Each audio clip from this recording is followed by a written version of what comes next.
Check, check. Hello. What is up, everybody? Welcome to Tech Support Live. Happy Friday.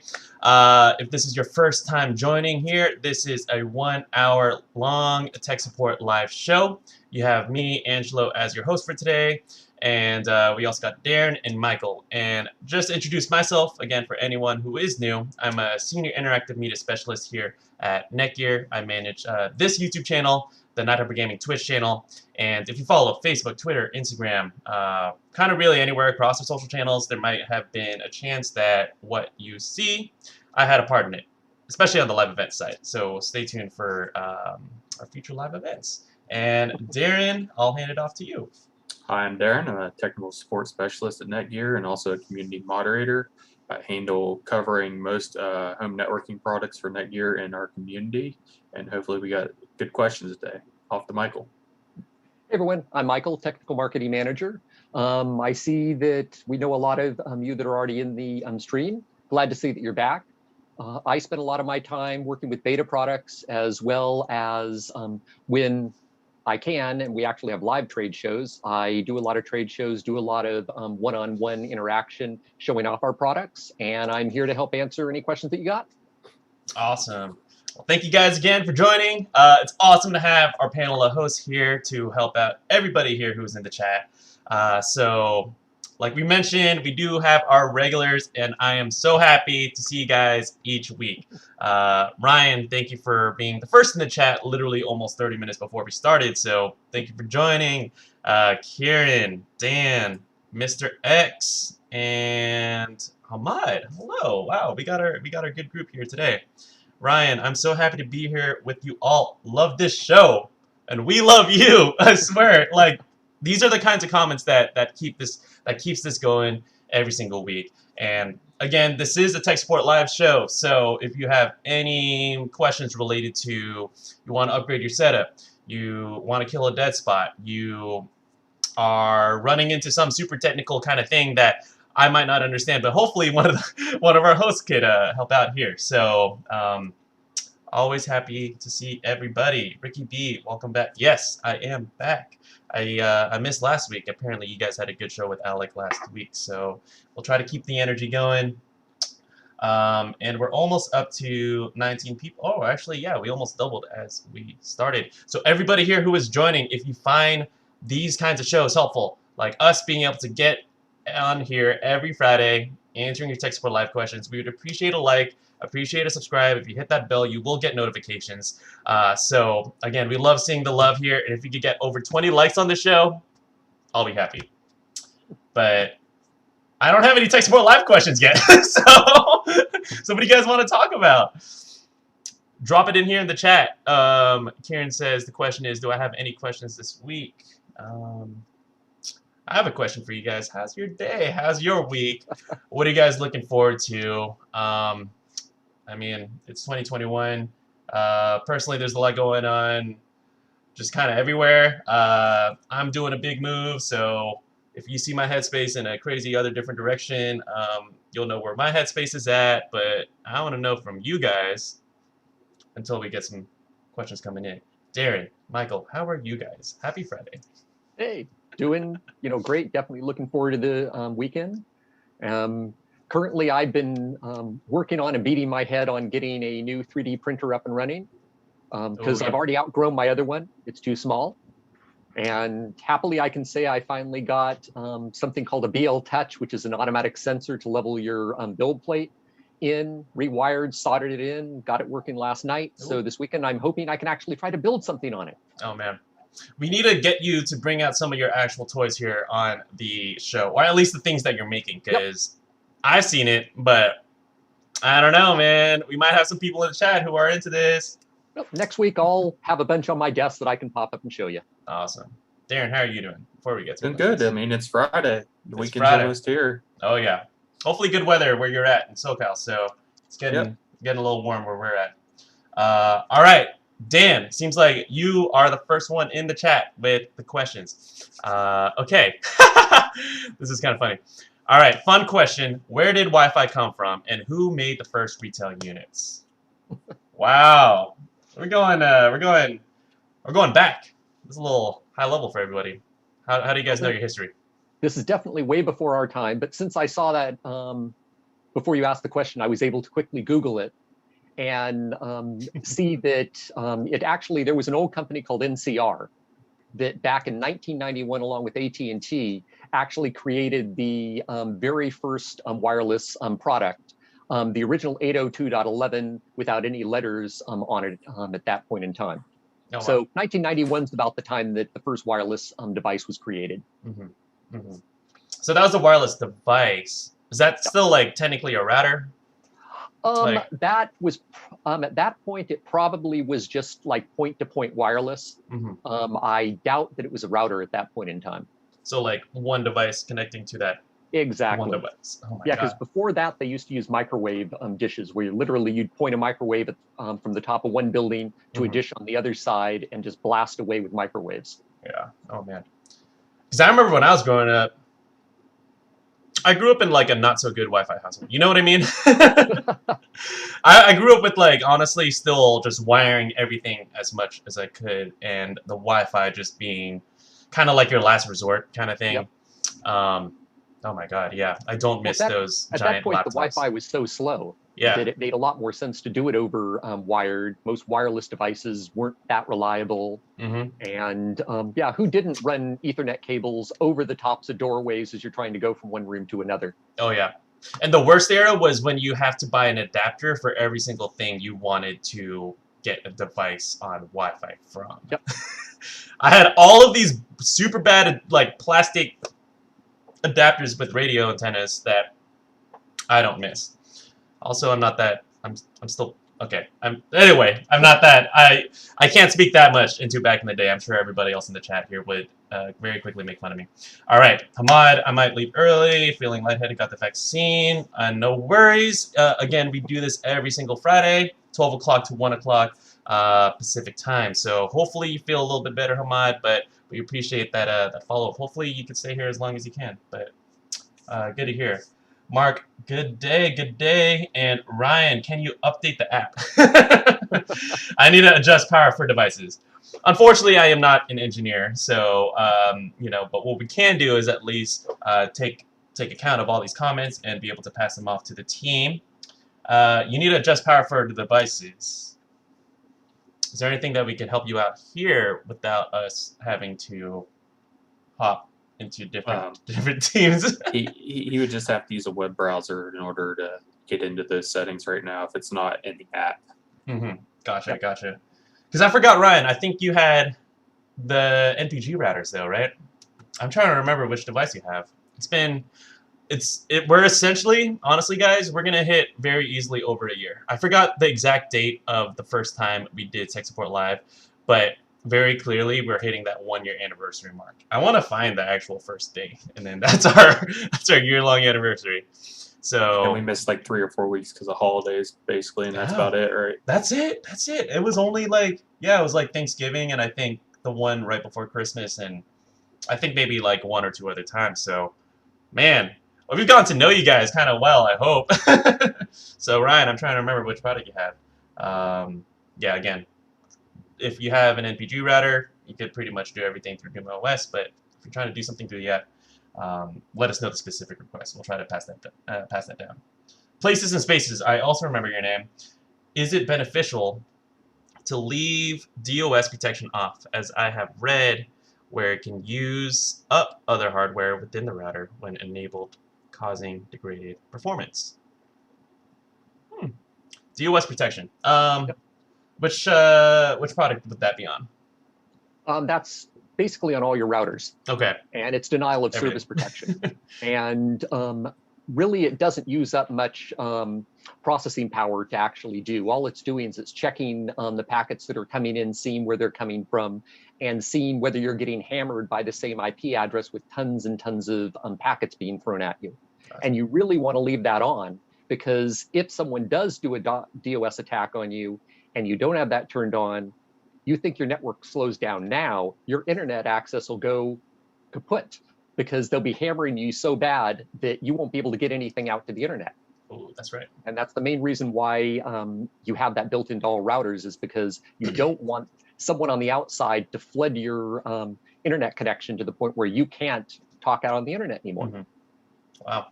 Yeah, so in that case, we would encourage you to leave that on. I believe, and like what Michael mentioned, it should not actually result in a very noticeable decrease in performance. And, I'm kind of curious on that. Like, if you do turn that off, I wonder, would someone just like find your device and just be like, hey, this is an unsecured device. We're going to go hit it and try to just take your data or information. Is that how that works? Well, normally DOS attacks, they're not trying to actually get your data. Okay. They're trying to be, I could use some profanity on it, but they're trying to just be real pains in the butt. There you go. And by doing it, they hammer your connection so much that no more traffic can pass through. And normally with DOS attacks, not against individuals, against companies, they'll have a lot of bots out there where they've taken over other people's systems to be able to use them as clients to do these DOS attacks. And so you have hundreds, thousands of them sending requests all at the same time. And they just hammer the connections so nothing can get out. From a consumer point of view, really what's going to happen is if you don't have that there, if someone pings your system and they get a response back, then their system says, okay, we know there's something on the other end. Now let's start hitting it with everything that we have, just constantly hitting it with requests, just to be a pain in the butt. Just to be a pain in the butt. All right. I mean, I don't hear about individuals getting hit that much. More often, it's people that are gaming with other people that get in fights, and then they find your IP. There we go. And then they DOS attack you because they're 2-year-olds. But most time, DOS attacks are aimed at big companies for some reason. Gotcha. That makes sense. That makes sense. All right. So everybody in the chat, there's some knowledge for you guys, and try to leave that on because you do not want to get attacked by a 2-year-old because y'all are playing some game. That's funny. All right. Hopefully, Place and Spaces, that is a sufficient answer for you. All right, Mr. X, I'm the owner of a XR 500 with the X7700, which was I believe, the bundle we used to do. Is it? Yes, I believe so. Yeah, so I'm planning to buy an XR 1000 in order to enjoy Wi-Fi 6. Which mesh extender should I buy with my new router? Easy answer. The EAX80. EAX80, right? Yeah, EAX80. Gotcha. The Wi-Fi 6 mesh extender. Let me try to pull that one up. Yeah. So just to kind of put a little reasoning behind that. So the EAX80 is going to be an actual Wi-Fi 6 extender. So because my first thought was like, oh, you already have a pretty powerful extender for the EX7700. The problem is that half of your network's going to be on Wi-Fi 6. The other half is going to be essentially, as far as I know, Wi-Fi 5, correct. So I'm going to kind of flip it over here. But this is your current extender, which is honestly a rather powerful extender. Oh, and then that's my reckless background. But what you want to do here is actually take use of those Wi-Fi 6 speeds throughout the home. You will get pretty good performance if you keep current extender, but yes, like Michael mentioned, easy answer. If you want to upgrade and you have the budget to upgrade to a Wi-Fi 6 extender, this is what's going to get you that Wi-Fi 6 pretty much everywhere in your home. It's kind of like Orbi, but now you got Doom OS on top of that. So I think you'll be very happy with that. Mr. X, let us know if that is the answer you're kind of looking for. And again, we do go on until 1 p.m. Pacific time, so y'all got about 45 minutes before we end the show. And we will go chronologically down. So again, I always encourage everybody to come in here early, and you guys will be the first questions we answer. Sometimes I like to ramble. so that's why I'm saying, yeah. Sometimes I ask a lot of questions. So again, if you put your questions in early, we could guarantee that we're going to get to them. If you come back, or if you come at like 2 minutes right before we end, I'm going to give you that 1 minute, what do you call that? Rapid fire answer. Yes. All right, Ricky B, what slows down cable speed? I have a question for Ricky. Are you talking about your internet speed, and it's a cable internet provider, or are you talking about physical Ethernet cables that are slowing down? Yeah, that makes sense. Yeah, because it'd be on the modem side, or you could just do the hook up a wire through Ethernet, and something might slow down in between. Yeah, there. If it's on the cable side, there can be a lot of things, including where you actually live. how many people are around you that are using the same service as you. Because if everyone's using the same service, then there's going to be times of the day where chances are everyone's sucking up the total bandwidth that's available in your local area. So you're going to end up with slower speeds. Usually you'll find that happening like between like 5 and 7 at night when people get home. If you're talking about wired connections where you're actually talking about slowdowns on your Ethernet cable, very few things slow that down. Normally it means a bad cable or a bad connection that the cable's plugged into. And especially if you happen to have a bad cable and you're getting sort of chattery, random stuff coming off of devices because the cable's bad, that can actually slow down everything else in the network as other things are trying to figure out what that device is saying. Gotcha. Wow. So you just replace the cable, try it again. Awesome. You didn't even wait. You just gave both of those answers, Michael. I think everyone appreciates that. Yeah, of course. And Ricky, I think he did follow up saying this is for cable internet. So, yep, like Michael mentioned, the way that I honestly remember it the best was we filmed a video back in the day when we were in the office, and I think it's titled literally "What is a cable modem?" And Ben, back at the time, our channel marketing manager, it's kind of like, oh, you're trying to have, essentially they're all straws in the neighborhood, and essentially buying your own cable modem will allow you to kind of have that bigger straw. Kind of like having, I don't know, you all ever have like a boba drink or something like that, but like having a bigger straw to essentially get more bandwidth out of the neighborhood. And like Michael mentioned, it's going to fluctuate based on essentially all the traffic that comes out of all the other households within that area using, all their devices at once, streaming and all that. So it will fluctuate during the day, but owning your own equipment will allow you to have that bigger straw. Did I get that right? Okay. That's basically it. Yeah. Gotcha. Another way that I think about it is think of it like water coming out of your tap. And if no one else is using water, in your neighborhood from the main pipe, and you turn on your tap, you're getting full pressure. But if everyone around the neighborhood turned on their water all at the same time and let it run, you'd probably notice the pressure's down because everyone is pulling from that main pipe. There we go. Oh, that's really good. Wow. They all have to do with drinks, so or water or some kind of liquid. It's either the traffic analogy, like the highway traffic analogy, or I guess the faucet analogy. That's pretty good. Oh, follow up from Ricky. Michael, what printers do you have? Okay. Well, right now I only have one printer, but I've tried printers from all the different manufacturers, HP, Epson, anyone you can think of. And most of them have been inkjet printers. And what I've found is that since I don't do a lot of hard copy printing, that the ink starts to dry up and then the printers fail. And I especially had that problem, not dissing them, but with HP printers. I've thrown away some really high-end printers specifically because of that. Michael, I think he's asking 3D. Oh, that's different. My mistake. Sorry. I should have clarified that. I just read the comment as is. Sorry, I saw your face there. I was like, I was thinking printer as in we're talking tech printers. Yeah, we are. It's the same tech. The first one I got was the Dremel 3D printer. And that was a good start. Very easy, pretty much bulletproof. But I just purchased and built the Creality 6 3D, which is their newest one that they came out with. And so that's the one that I'm tinkering with, trying to get it all ready so I can start printing with it. Awesome. Well, now we know all about all your printers, which is awesome. And that's better because us millennials do not buy printers. So honestly, that's where I'm out of the loop. So it's good to get that kind of knowledge. Well, if you want a regular multifunction printer, not 3D, regular one that can sit around for ages and you don't have to worry about it, Brother. The one that I have, I've had for probably the last 3 years, zero problems with it, and it's just rock solid, so I don't even have to think about it, even if I haven't used it for 6 months. Do they even make any other products? All I know of them is for printers. Yeah, they have to make other things, but that's the only thing I can think of. Well, no, they make label makers too.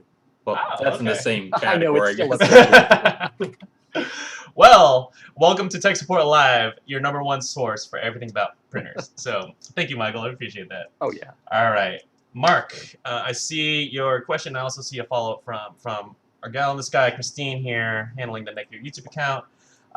So, what is the best router to buy today? That is a very, very, very good question. So yes, like what Christine had mentioned. So we encourage you kind of like let us know about things like the size of your home, the amount of people that are living in your home, you know, the kinds of devices that you have. Do you have a lot of smart TVs sucking up a lot of bandwidth, or IoT devices, or maybe you just have like one laptop and you live in a studio. So you know what I mean? Like it's gonna differ depending on the kind of living situation that you do have. So, you know, we could tell you buy the latest and greatest, but this is still a very personalized show, which is one reason, or one big reason why we do this every single week. So let us know a little bit about your situation, and we'll be able to kind of toss a few recommendations at you. This is one of my favorite kind of questions to answer, actually, because I'm not a super technical kind of guy, as you will probably very quickly figure out. Yeah, throw some updates in there, and we will help you, Mark. Otherwise, I will tell you to buy the Wi-Fi 6E router. All right. What is... Oh, so Kieran, any plans for a... Am I reading this right? GHN Powerline product over HomePlug, or is GHN not worth it? Am I reading that right? Yeah, you're reading that right. And no, there's definitely no plans with that for the HomePlug. In fact, our Powerline products, we have them, but they're not really a big seller here in the US because we don't have as much of a need for them. They're mainly designed for Europe, where you've got a lot of concrete or stone buildings. And so they're more popular there. But no, I definitely don't see any plans for that over for the HomePlug. Yeah, and I would attest to that. So, you know, something that we do talk a lot about is, hey, you know, difference between Powerline versus extender versus even mesh extender nowadays. So if you are in that kind of situation where, let's say, you do have concrete walls or brick walls, or maybe you need to go from one room to the other and it's just like too much for an extender, you know, still would suggest that Powerline. But if not, I would encourage you to check out our range extenders and mesh extenders, and those have gotten just kind of relative to that kind of technology. Especially kind of seeing NETGEAR's journey over time. You can do now one Wi-Fi name. It really makes it an actual, like, let's say if you go to the mesh extender route, it's going to feel like a mesh system. Versus back in the day, you would have things like your range extender network and then your Wi-Fi network. And, you know, even for me growing up, we had those, and you know, those used to be more of a pain than they are now. So highly encourage you to check those out. And Christine did mention about our air bridges. Oh yeah. Yeah, that's great. A great way outside the home, not trying to bridge walls, but point to point outside the home. The air bridge is a great way to bridge things from like a house to a barn or something else, you know, on a big piece of property. Yep, we did do an air bridge live event. At least I hosted one, I think, over the last summer. So yeah, essentially what we're kind of seeing here, and encourage everyone here in the chat to even take a look on it, we're seeing kind of an increase in popularity of kind of more, let's say, modular solutions, more DIY solutions, things that are like more for your like work from home setup, right? And air bridge, I would consider essentially a product that falls under that kind of family, right? Essentially a little bit more of a DIY kind of network, but you could essentially set up one satellite here and then another satellite. I believe it has to still be within line of sight, Michael? It has to be line of sight, yep. Yeah. So as long as you have the units in a close enough space that they could still have that line of sight, you'll have, like, honestly, it works pretty seamlessly, and you'll have, like, it'll work like a mesh network, but you'll have that kind of increased kind of advanced functionality of kind of having your DIY network with AirBridge. Awesome. So that's me rambling. So so again, always appreciate all of these questions. Ahmad, actually I don't. Do I remember the 56K modem? I remember the AOL dial-up sound. Is that still the same one? They use that same dial-up sound no matter which one for DSL. Yeah, and so I remember that. I loved it because you could listen to it, you know all the tones, and if you heard the right tones, you know the connection was happening. Oh, wow. Bad tones, you knew it wasn't working. So I already knew that back in the day. For me, I was like a literal child, so I'll be frank on the show. When I was a kid, you know what freaked me out was not only the dial-up sound, but when I booted up the computer, it would like scream, "You got mail," and that freaked me out every single time. Like, I'm not even kidding. The viewers know I'm just spilling all the beans today. Hey, All the right. volume was up too high. That's why it was screaming at It you. was. I remember very vividly running away from that and screaming. So yeah. Anyway, I've changed since, so don't worry, guys. All right, DJ G Boy. Unless I'm missing another question here. Well, actually, I did want to shout out Ricky B. Congrats on the second vaccine shot. This is really cool to see, honestly. All right, cool. DJ G Boy. What do y'all consider giving small gaming features to other routers? For example, Orbi, the Orbi Wi-Fi 6, where I can toggle an option in the app to turn a port into a dedicated gaming port. Well, that's a cool idea. I will kind of tell you from a business standpoint, I believe that if you're really like looking for the gaming features, Nighthopper Gaming is the way to go. You know, there's other things I could say here. You know, suggest it in our idea exchange forum that's on the NETGEAR community. And if enough people like that idea, it's going to go off to our product team. But my question is, do you already have an Orbi and then that's something that you're looking for? Or are you still in the market and you're kind of still, you know, leaning towards that Orbi direction? Or if you really do some, you know, would consider something like Nighthopper Gaming, just because you will find all the gaming features on there. So, but otherwise, we love to hear that feedback. I don't know if you guys have anything else to speak to that. Nope, that pretty much covered it. Cool. And let us know if you need help finding that idea exchange forum. All right, you know what? I'm gonna pull it up. So this is here for everybody's benefit.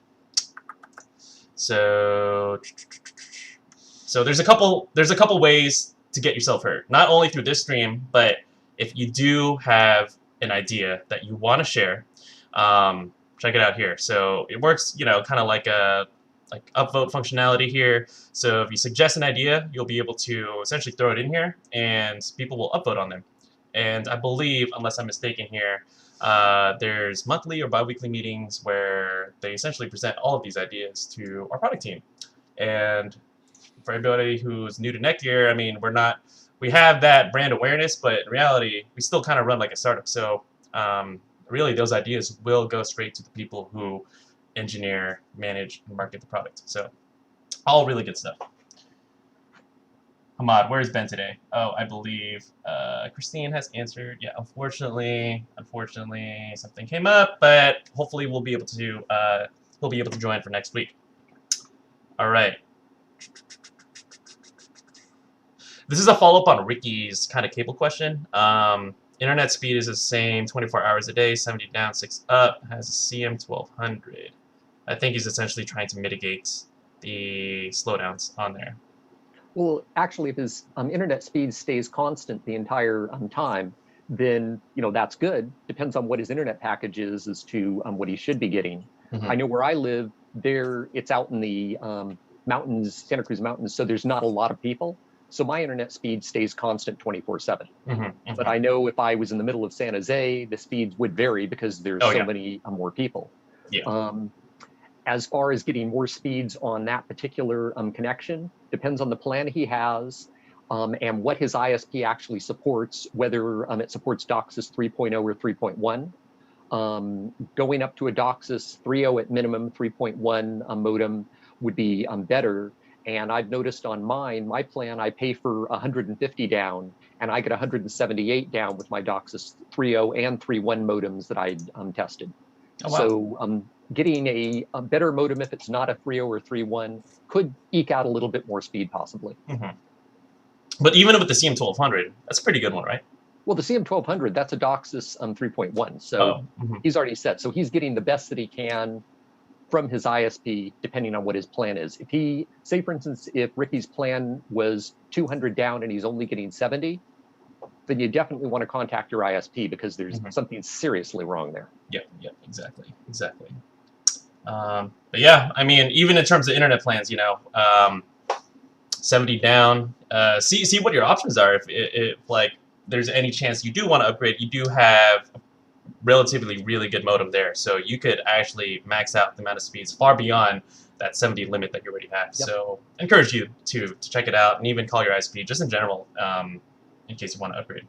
Yeah, and sometimes the cost of upgrading to the next level package is minimal, like $5 a month, Yeah. in which case it's worth it because they're constantly changing their plans. And sometimes you can find a much higher speed with only a slight cost increase. Yep.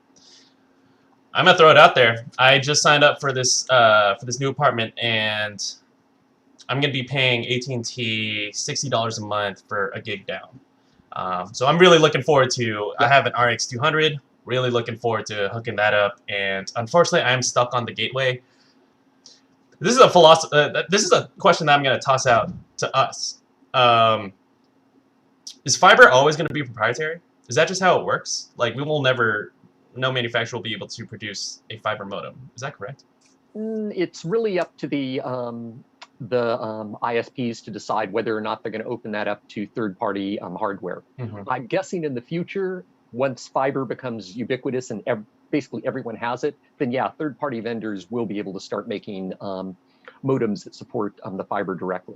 Oh, wow. But it's going to take a while. I think it's a business decision too. Like us, we wouldn't have many customers buying those modems because not everyone's getting fiber. Only small amounts of people are getting fiber right now. Oh wow! So we're lucky. Well, and also since the ISPs rolling out fiber, they want the best possible customer experience. They don't want to take the chance that someone puts in a third-party modem and it gives them poorer performance because they're still trying to get people's buy-in on this fiber and saying, look at how great it is, look at the speeds that you're getting. And so they make sure that their modems are locked in with particular firmwares that they've tested so they can be sure the customer is getting the best experience and it cuts down on their support costs. Makes sense. Makes sense. But man, I want to own my own modem now. That's my thing. I don't want to be stuck. I got to pay $10. I got to pay $10 a month for it. All right. That's... Again, me rambling. All right, Mark. He had a follow-up, I believe, on upgrade situation. So, essentially, if you do have kind of any comments on the devices that you're connecting, again, it'd be super helpful. But what we just got was he has an X10, a Nighthawk X10. So that one's a really beefy router, honestly. That one has been like the power horse. Actually, when I started here, that was like kind of like the big launch, and it's very beefy. My first idea here is Wi-Fi 6. Anything Wi-Fi 6. What do you guys think? Well, with that, I think the only other upgrade you could go that would be better and adding the future proof in is the XR1000. Yep. And that would be giving you the next step up. But yeah, the X10, that's actually still my main router hanging on my wall. I've got my XR1000 on my desktop, which is what I'm running this through. But yeah, the X10's up there. It's rock solid. I have no problems with it, and it can handle everything in the house. Oh, yeah. So, and then this is kind of like a logical way to kind of think about this upgrade. So, Mark, if you are interested in the XR1000, so imagine this. When we introduced Not Hyper Gaming, we had the XR500 and the XR700, and then recently we came out with the XR1000. XR700 is based on the X10 you already currently have. So that one, I believe we end-of-lifed the XR700. I forgot if we did. I believe we have. Yeah. So either way, the upgrade that we announced was the XR1000. So that's actually a step above of what you currently have in terms of like kind of that hardware iteration, and you'll get those Wi-Fi 6 speeds. So XR1000, if you are interested in something Not Hyper Gaming, I would do something like the Rax 120, I believe. That one should be in stock, I hope. Check our store at NETGEAR Online. NETGEAR, what is it? Online.netgear.com. Wow, I gotta get this right. Online. I'm gonna pull this up. Oh my god. I want to pull up the page. So either way, it's store.netgear.com. Oh my god. Okay, there you go. I'm not gonna get in trouble for that, right? I can never remember it. Yeah. I go out to it and it's like, what is that again? Oh, because online.net, that I'm thinking about my bank. That's why. Okay, sorry. All right. So extra 1,000, and then see you could we actually have our first deals on here. So if you buy directly from us, you're gonna get the best deal, and also you're gonna get it for the first time once it's in stock. If you go through our other channels, which is still a good option, but just so you know, when the product supply comes in, it goes to us first, and then it goes to our channels. So this is a pretty good deal actually, 70 bucks off. So I didn't even know we're running that. So encourage you to check that out. But if you don't want anything gaming, we could suggest Mesh or a Nighthawk Wi-Fi 6 router. So we'll keep talking about that. Especially because now time flies by, especially when I ramble. So we got about 20 minutes left to the show. All right. I see we did skip by where Host and Christine had the question. Oh, Christine, yes. Yeah, can all routers support Voip, and what other components do you need to support a Voip phone? Good question. Thank you, Christine. Can all routers support Voip? That's a good question. Because, okay, when I think of, okay, so I also have questions too. Is it the router that needs to support Voip, or is it the modem? Because sometimes there's cables with voice, but that's through a landline. Yeah, well, actually, there's different kinds of Voip. So so different things will actually support that. For instance, I have the UMA product. I don't know if you know what that is, but that's basically, it's a Voip phone line through a hardware device that just hooks up to my network. And so people call that phone number and it gets piped through my IP and over to my phones that are hooked up to it. So that's Voip. Basically, it's voice over IP. Doesn't require any additional hardware. Except for the UMA box itself and the subscription I have on that. Then you have things like the Comcast Triple Play, where you also have voice included in that. And that's also voice, it's voice over IP. That does require a modem that has that has the support for voice built into the modem. Yeah, that's called an MTA. Yep. Gotcha. Okay. This is all stuff I don't know. Wow. Okay. And then you have the Voip phones that we have at work. Yep. And those things actually require more hardware in the background because it's managing an entire network of phones. Yep. That's all through Ethernet from that's all through like the Ethernet. ones that work. Okay. Yep. Wow. So essentially, to kind of answer Christine's question here, not all routers support Voip. Is that true? Not all routers have Voip built in like with the Comcast Triple Play. But if you're using anything that just uses Ethernet and doesn't require additional back-end hardware, then all routers can support it because all it is just internet traffic going back and forth. It doesn't care whether it's voice, video, or whatever. It's just data. Okay. Oh. And I think on the second part of the question, what other components do you need to support a Voip phone? So I think it kind of differs between what you're looking for. Like you mentioned that there's specific types of hardware or what you already have. Is that correct? Yeah, and it really depends on the Voip phone, what it is. Gotcha. If it's something like the UMA system that I have, then doesn't require any hardware on the back end. If it was like one of our desk phones at work, yeah, that would require additional hardware on the back end. I think a follow-up question is, do we have any NETGEAR routers that have any type of Voip settings within them? No. Okay. Cool. So they can support it, but you're seeing it would kind of differ depending on the type of Voip phone and the type of product that you would be willing to add on if that were the case. So wow, very, very, very detailed question. I guess it does really, it's very situational, I would say. Kind of like with all networking kind of questions. They are very situational. All right. Make sure I catch up on all of this. Wow, yeah, Michael, you do know a lot about telecommunications. So Hamad gave you a little bit of a bump there. Appreciate it. Yep. And okay, here. So just to get back to the questions, Warrior 1, any new updates on the X1000? Fortunately, we do not have Ben, but do you guys know anything, at least in the community? I haven't seen any new updates or heard about any new updates yet. Yeah. My initial thought is, yeah, in terms of anything major, nothing has essentially been released here, but I do know the NETGEAR community, they have pretty detailed kind of notes and a very active community actually, if in case you're trying to kind of make sure you're on the latest and greatest. But as far as I know, nothing major. Hopefully, though, we will get Ben in for next week, who could kind of answer your question in a little bit more detail. So I encourage you to check out the NETGEAR community as well. They usually have everything there. All right. I'm going to say this username, One Sexy Arabian. I have the outdoor extender, and it lists in my Wi-Fi, but I'm unable to connect to it. That is a problem. Okay.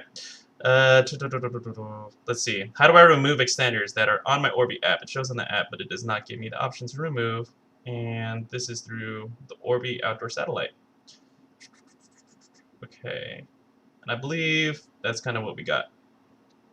So, which question is it's not on the network anymore and he wants to remove it from the list, or it's on the network and he can't connect to it?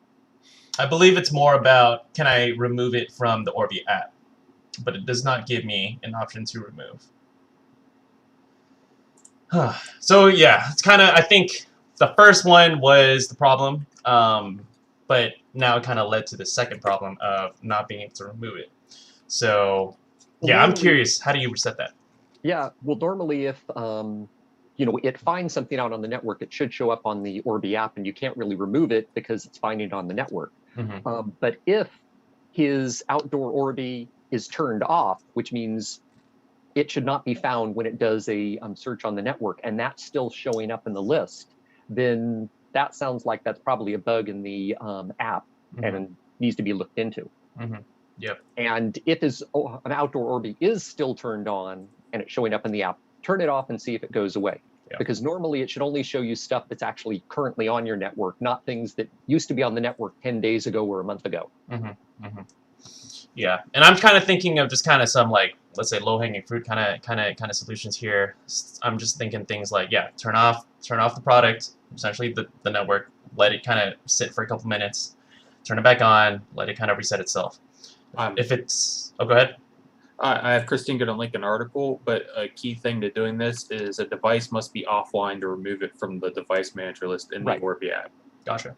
So that satellite needs to be plugged in for sure, 100%, before we start kind of resetting and turning off things. No, it needs to be offline. Like basically, gotcha. it can't be responding when the network tries to find it. Gotcha. Okay. Let me float this up. Actually, One Sexy Arabian. Check out this article.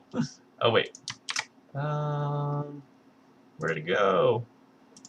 Copy. Paste. Why are you? Christine linked the article. Oh yeah.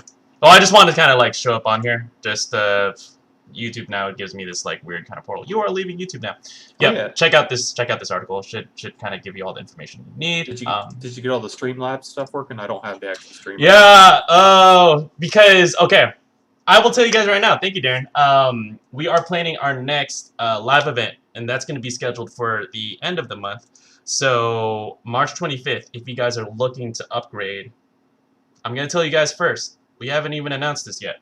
If you guys are looking to upgrade to Orbi Wi-Fi 6, which is our flagship Orbi, and you don't have one, we're going to be planning a giveaway and a live event, but this is going to be actually through Zoom. So it's going to be a more exclusive live event.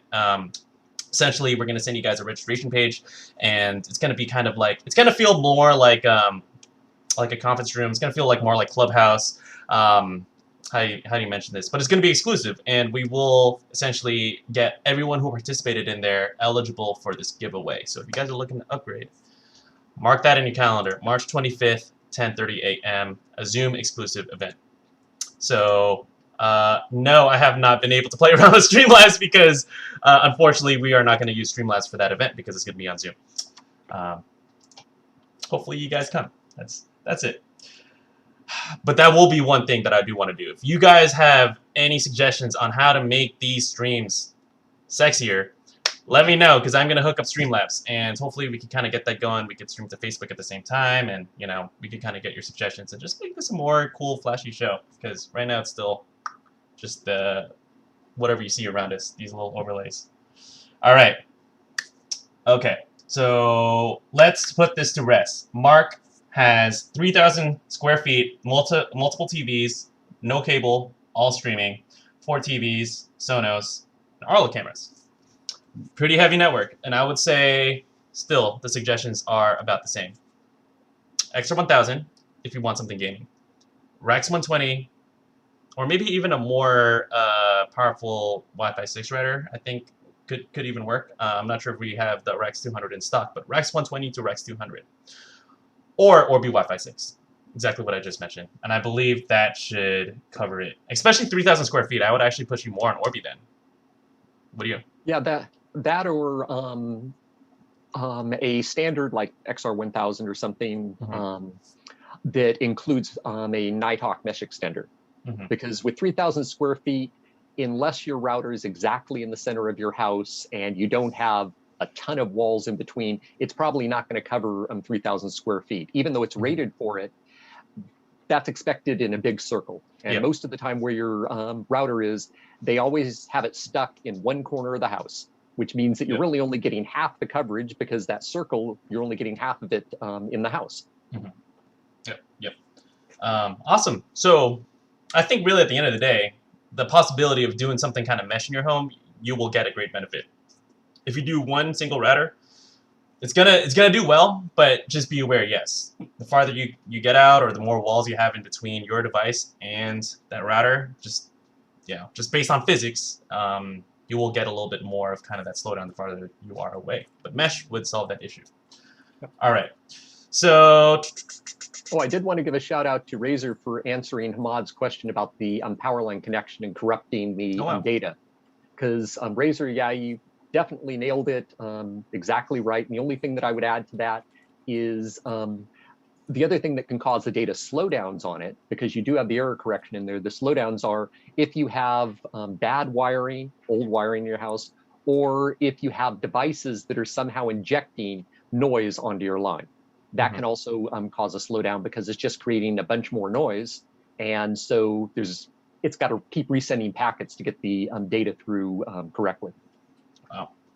And I love to see the chat helping the chat out. Like we really, really do appreciate this. So yeah, this is all stuff that, again, I don't have that kind of base knowledge, but Michael, Razer, Darren, all of you guys are such a great help in answering everybody's questions here. I love to see it. Angelo, to back up a minute, was there a link for that next stream to register for that?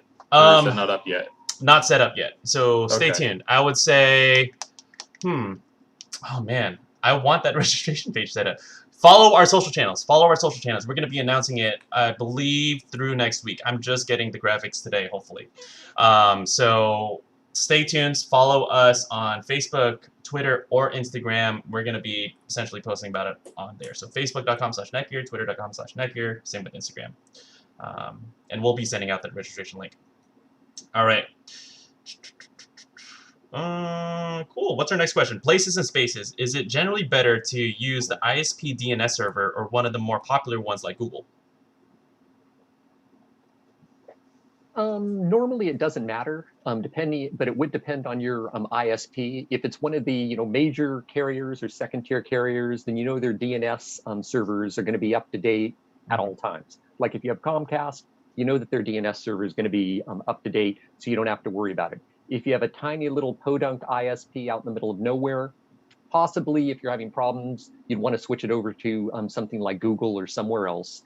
And I always find that it's good to have at least one alternate DNS server IP address that you know in case the DNS server does happen to go down from whichever one you're going to, that you can pop that numbers in hard-coded into your router temporarily, just so you can get it back up and going again. Okay, cool. Or the other reason is parental controls through DNS. If you need to set up some type of parental controls, you'd use a separate DNS. Yep. Okay, yeah. So a little situational again. Essentially, if you were to change it, what we mentioned, just write down the original numbers in case you got to revert back. Cool. All right. Looks like we missed a question, Angela, from Bruce. Gotta go back? Oh, I hate it when I miss questions. I'm sorry. All right. I'm a little lost in the chat, Darren. If you could help me read it out. It's a green bee is his logo on the left. I see C's, I see W's. Is it all the way up? Or is it all the way down? It's right below Kev's 3 thumbs up. Kev, where are you? Hold Darren, on. why don't you read it off? Because I Okay. can't find it Oh, either. Bruce, I got it. Okay, go okay. ahead. Good. Is it the? Oh wait, I found Bruce's name, but it's something about Voip. Is it Orbi No. Voip? No, dang it. Do you recommend putting IoT devices onto the Orbi guest network? It Ah, seems like a VLAN equivalent for IoT devices would be a good idea for Orbi consumer routers. that's an interesting idea. Yeah, you could actually put it on the guest network, and then you're guaranteed that if someone hacked into one of your IoT devices, they wouldn't be able to actually get to your local network. But a lot of times, those IoT devices need to actually speak to stuff on your local network. And if it's on the guest network, it can't speak to the things on the local network, because with the guest network, you want it completely separate. Gotcha. So I think the only kind of, I guess, negative side of this is the guest network is inherently unsecure. It's open, right? So basically, I mean, it has a username password, so you can still have it secured that way. Oh, but okay, so you can still lock it down. But it's basically meant to be a completely private lane that people can connect to that can't cross over into your local network, because you don't want guests coming over into your house being able to rifle through your computer files.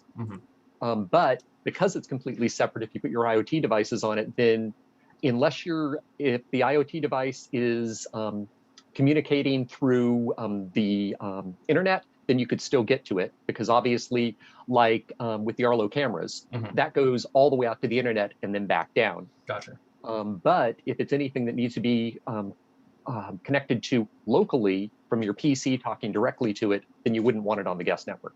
Okay. All right. So it's possible, but you will get a couple of those kind of downsides here. Kind of like what Michael mentioned. Yeah, like we don't want you kind of running into any issues with your IoT devices.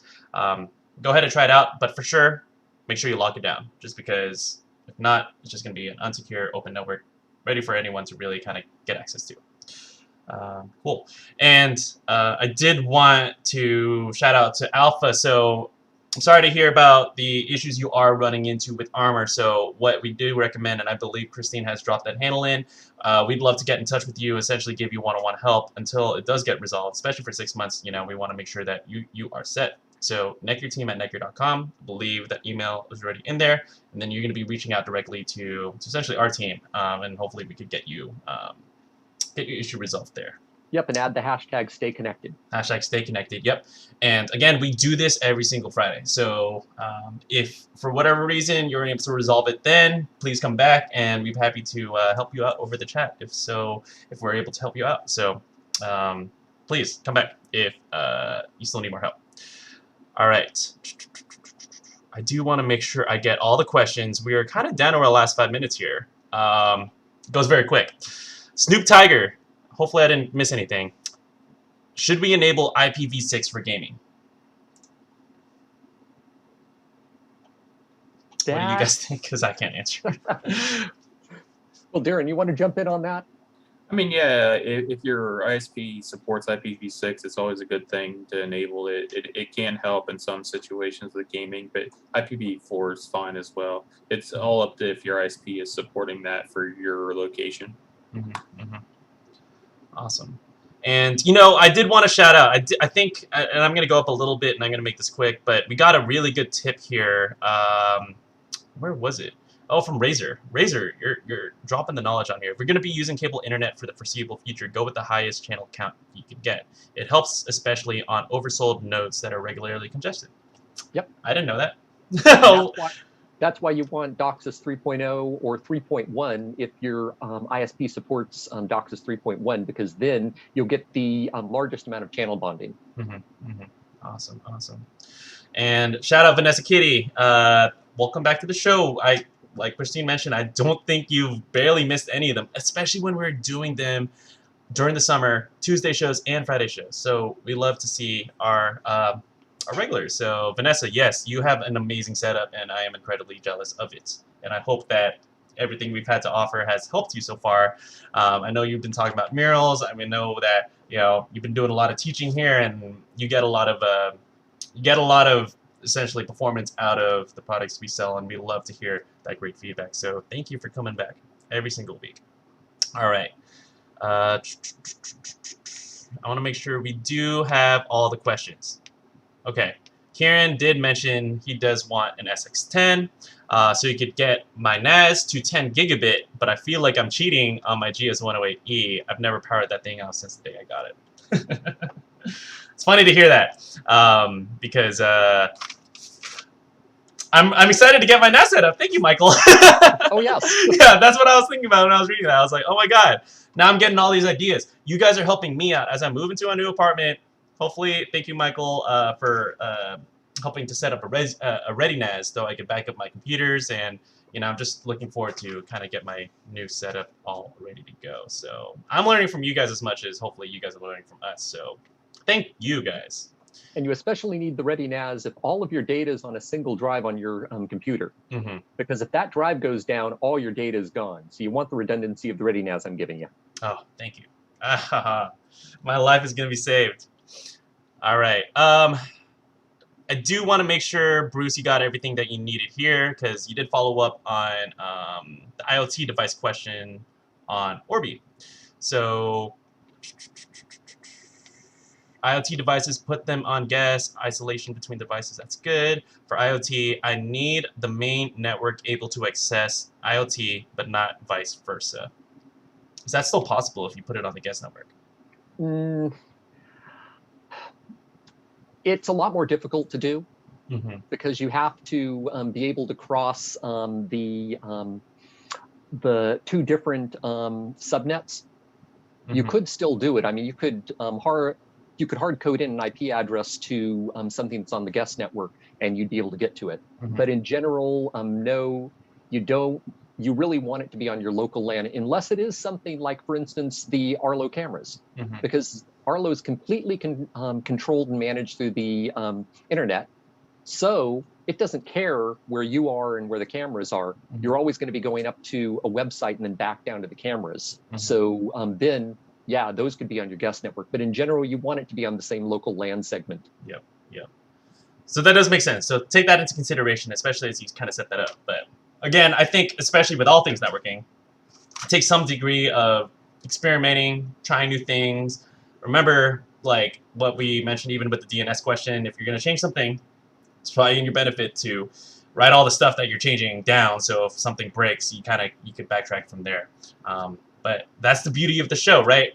Every situation is different for everybody, and this is your main way to get your questions answered in the most personalized way possible. So hope you guys enjoyed the show, because we are at our 1 o'clock cutoff. So I want to thank everybody. I hope that we didn't miss any questions. I know we kind of, there's a lot of awesome comments that I saw, but I wasn't sure if I missed any questions there. So yes, like Ahmad mentioned, we will be announcing our Zoom exclusive event within actually probably the next week here. So make sure you follow our social channels.